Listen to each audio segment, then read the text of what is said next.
What's up guys, and welcome to my detailed prediction for the Royal Rumble match this Sunday and also part 2 of my simulation. I'll be going over all the possible winners in my opinion and give you guys my thoughts and why I think they could or may not win the match. So I know it's a 30-man match, right? But let's be real. It's always, whenever there's a Rumble, there's always maybe 3 or 4 maximum possible winners. Sometimes it's just one. If you look at last year's Rumble match, I mean, who else other than Reigns, was gonna win it? Reigns was like the only possible winner. It was extremely predictable.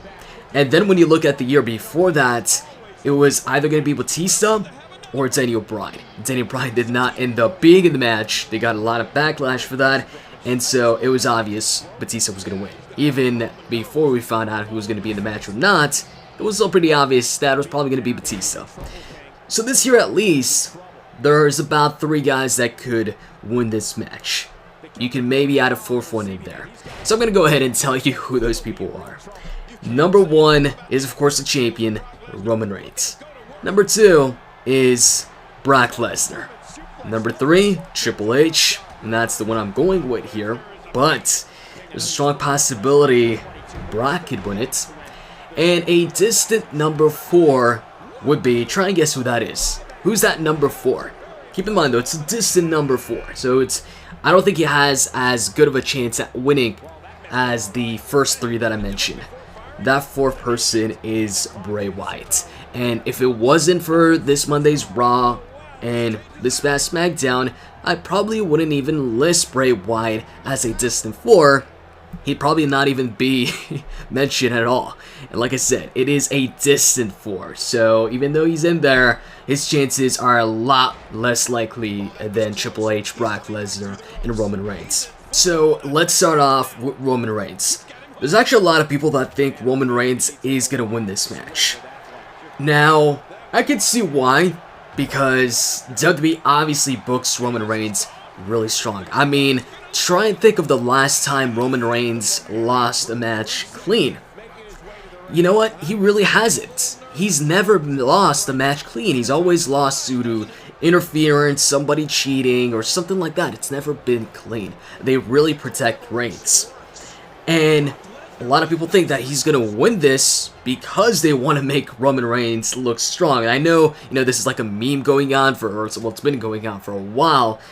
And he doesn't need to win the Rumble to look strong. And the reason why I think he's not winning this, even though he's a possibility, the reason why I think he's not winning this is him losing this match easily sets up the WrestleMania main event.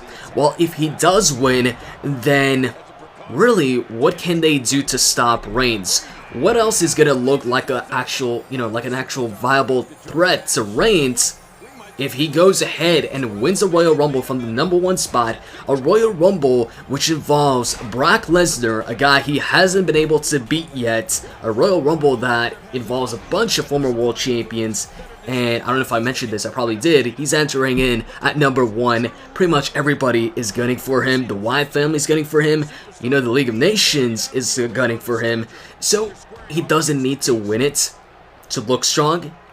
I'm pretty sure he's going to make it in that Final 4. Making it to the Final 4 alone would make him look strong. And keep in mind, everybody's gunning for him. So, him winning because the WWE wants to make him look strong. Hey, the whole point of this Rumble and putting the championship on the line, I feel, is to have Roman Reigns lose the championship while still looking strong, because he's not getting pinned, he's not tapping out, he's just getting thrown over the top rope in a situation where a lot of people, pretty much everybody, is gunning for him.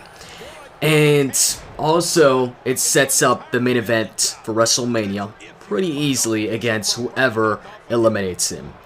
And this is where, I'm in this dilemma, or, I'm wondering who gets it, Triple H or Brock Lesnar. The thing is, even if Brock Lesnar wins, I don't think Brock's going to be the one to eliminate Roman Reigns. I really think it's going to be Triple H.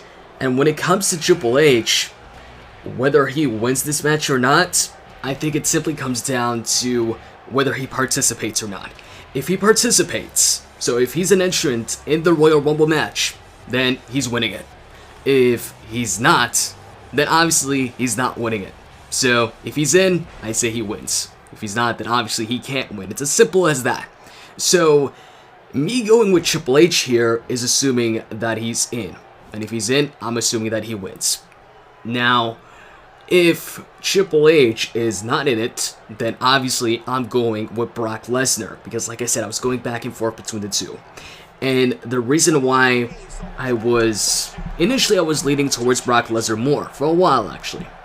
And the reason for that is, I was thinking, like I said, no matter what I think, well, actually I'm not sure if I said this, but no matter what, I think Roman Reigns is going to face off against Triple H. It's either going to happen at Fastlane or WrestleMania. And what I was thinking, the scenario that was going through my head was, it's like Roman Reigns and Brock at the end, and then Triple H comes from behind, eliminates Roman Reigns, throws him out, and then starts just assaulting him on the outside, like we've seen in the past with like Edge and Shawn Michaels, and Brock wins. And so then Brock's the champion, and at Fastlane, Triple H and Roman Reigns face off. They get their match, and if Roman Reigns beats Triple H, then he gets an opportunity at the championship at WrestleMania, and we get the rematch, Reigns versus Brock Lesnar. This time there's no Money in the Bank winner, so we'll definitely find out who the better man is. So that was the scenario that I was thinking about, and I was like, I think this is how it's going to go down. But then I was thinking about, alright, but if Roman Reigns faces off against Brock at WrestleMania, what does Triple H do? Who does Triple H face off against? The Rock? From what I hear, The Rock is not competing at WrestleMania. So if The Rock is not competing at WrestleMania, that means there's no possibility of The Rock versus Triple H.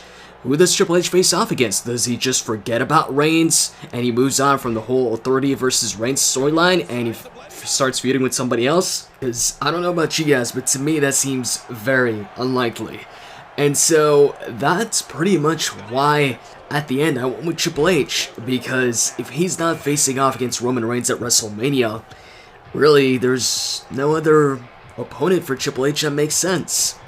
And when it comes to that fourth superstar, Bray Wyatt, the only way I could see Bray winning this is if the WWE wants to shake things up and have a surprise Rumble winner that they haven't had in a very, very long time. For the past couple of Rumbles, it's been pretty obvious who's going to win. And so doing something like that, like giving Bray the win, him winning the championship, that will be a huge surprise. And if he does win the championship, then I could see Bray defending the championship against Brock at WrestleMania, and Roman Reigns facing off against Triple H in a non-title match. But the chances of the WWE going that route really aren't likely. And like I said, Triple H, there's really nobody else really he can face at WrestleMania other than Reigns. Bray, on the other hand, he could face off against Bray or maybe Kevin Owens.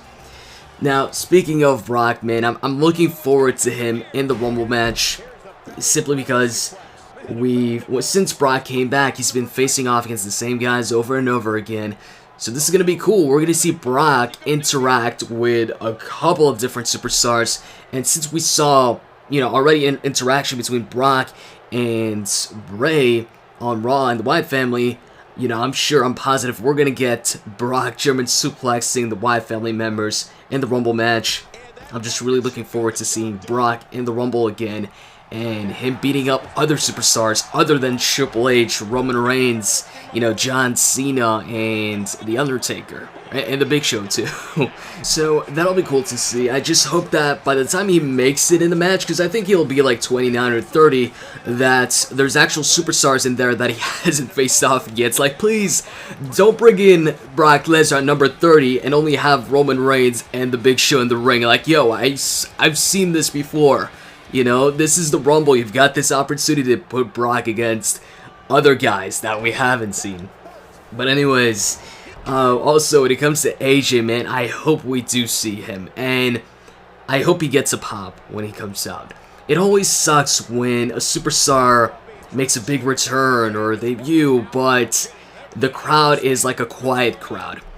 thankfully, when it comes to the Rumbles, usually it's a good crowd, it's a loud crowd. Also, I hope the commentators do him justice. Like, I hope they don't pull off a Christian return type of commentary. And what I mean by that is when Christian made his return to the WWE on the ECW roster, on the commentary team, all you heard was, "Oh, hey, that's Christian." That was it. Now, I hope they don't pull that with AJ Styles, and they're not like, "Hey, that's Aaron Surfer making his Rumble debut," or something like that. And if there's one return that I'd like to see above all the other possible returns in this match, it would be Daniel Bryan. And that would be freaking awesome.